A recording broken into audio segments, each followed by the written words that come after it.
नमस्कार दोस्तों, क्या आपको पता है कि पिछले 5 वर्षों में सीएपीएफ और असम राइफल्स के 46,930 कर्मियों ने 2019 और 2023 के बीच स्वैच्छिक सेवानिवृत्ति यानी बीआरएस ले लिया।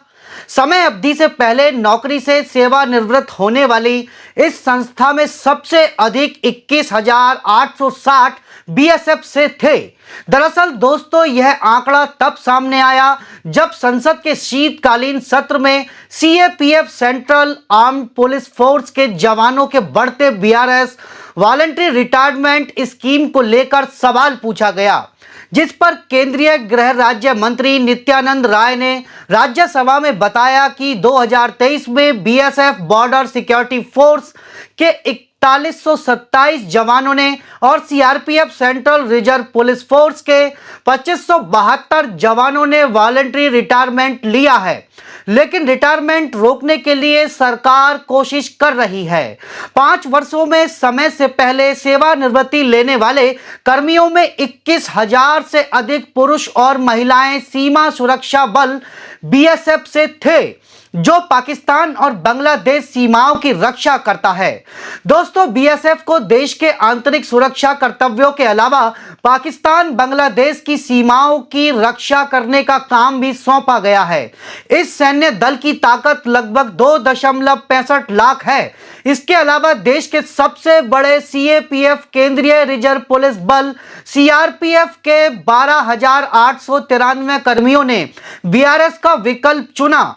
लगभग 3.25 लाख कर्मियों के साथ इस सैन्य दल को नक्सल विरोधी अभियानों, जम्मू कश्मीर में आतंकवाद विरोधी अभियानों और पूर्वोत्तर में उग्रवाद विरोधी अभियानों के 3 मुख्य थिएटरों में तैनात किया गया है।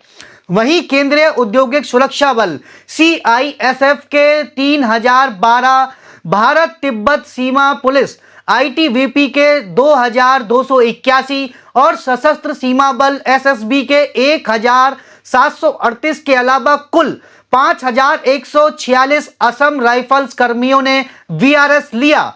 असम राइफल्स भारत म्यांमार सीमा की रक्षा करती है।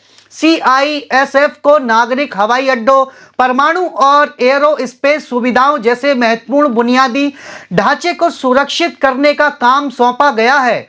एसएसबी नेपाल और भूटान के साथ खुले भारतीय मोर्चों की देखभाल करती है और आईटीबीपी 3,488 किलोमीटर की वास्तविक रेखा को संभालती है।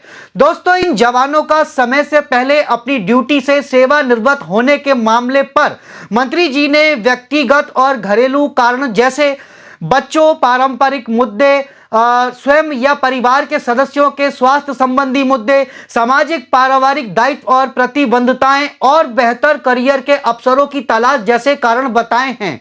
नित्यानंद राय ने इस संख्या को कम करने के लिए कई कदम उठाने की बात भी कही है। कठिन और दुर्गम क्षेत्रों में तैनात इकाइयों को सामान्य क्षेत्रों में स्थानांतरित करना और सेवानिवृत्ति के अंतिम 2 वर्षों के दौरान कर्मियों को उनके गृह नगर के पास पोस्टिंग देना शामिल है। दोस्तों, इस वीडियो में इतना ही। आप हमें कमेंट्स बॉक्स में जाकर जरूर बताइएगा, क्या सरकार की इन कोशिशों के साथ बढ़ रहे वर्षों इन के आंकड़े यानी कि जो सेवानिवृत्त के आंकड़े बढ़ रहे हैं, क्या इनको थामा जा सकता है या फिर इसकी असल वजह कुछ और है? इसी तरह की खबरों में बने रहने के लिए चैनल को सब्सक्राइब करें और बेल आइकन दबाना न भूलें। और मुझे मनीष शर्मा को दीजिए इजाजत।